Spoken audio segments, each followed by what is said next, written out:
and welcome to today's video. Today is going to be a top 10 Tuesday that's not on Tuesday. The theme that I missed was 2016 releases that I meant to read.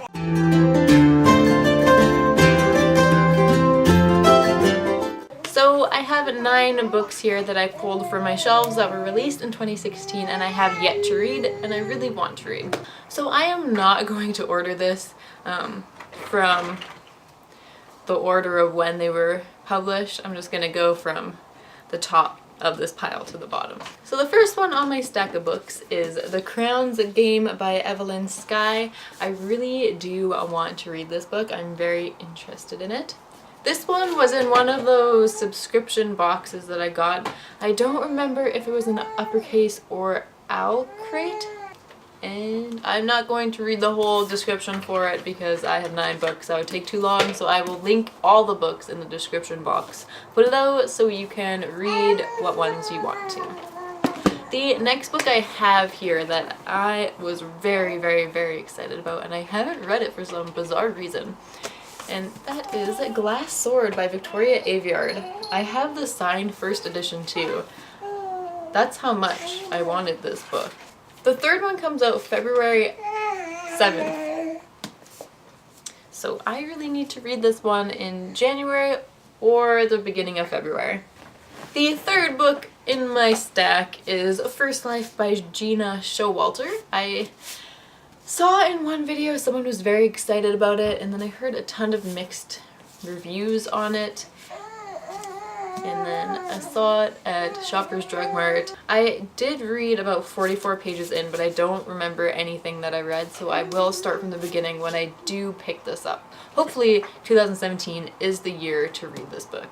Hopefully I can read all of these books this year. So the next book here is The Siren Monsieur. I have just finished the selection series by her. So I think I am going to continue on with books by her and read this one. I am page 50, so I will start from the beginning.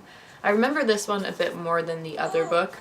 For Christmas, I bought Gwen a bunch of books, but I also bought myself a book, and it is The Forgetting by Sharon Cameron.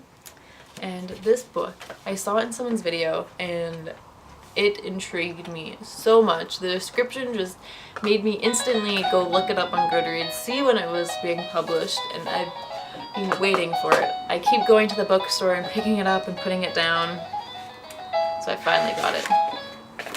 And it's really pretty if you take the dust jacket off. That's what it looks like. Very pretty. So I really, hopefully, will be reading this one in the next few months. So the next book is the third book in a series, and it is Frost Like Night by Sarah Rash. I really liked the first book. Second book, I did not like as much as the first book. I think it's because I forgot so much of what happened, and I was reading the second book and then I stopped reading it for like a month, and I just picked it up from where I left off, and that just messed me up so much.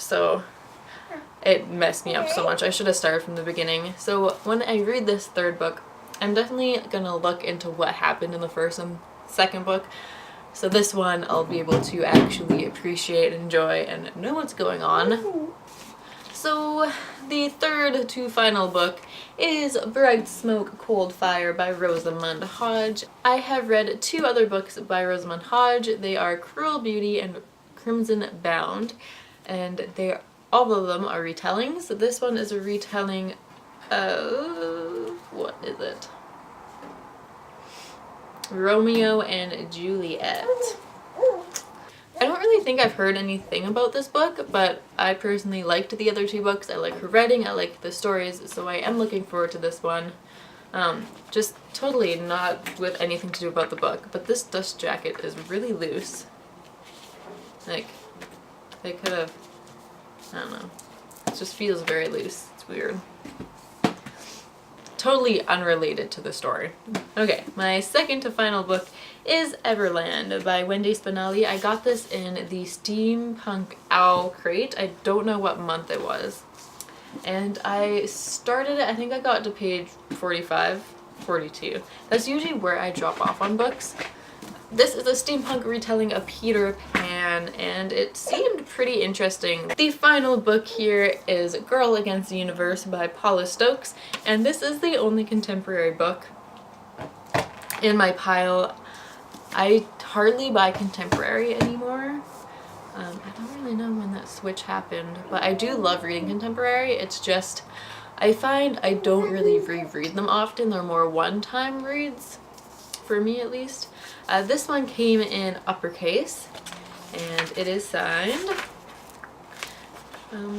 I do really want to read this one. I hadn't heard anything about it before I got it in uppercase.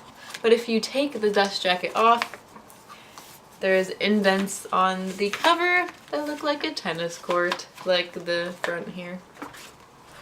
It's cool. It's cool. So those were 9 books that were published in 2016 that I meant to read. Now hopefully I can read all of those plus more in 2017. Yeah, so thank you for watching this video. I'll see you in my next one. Bye.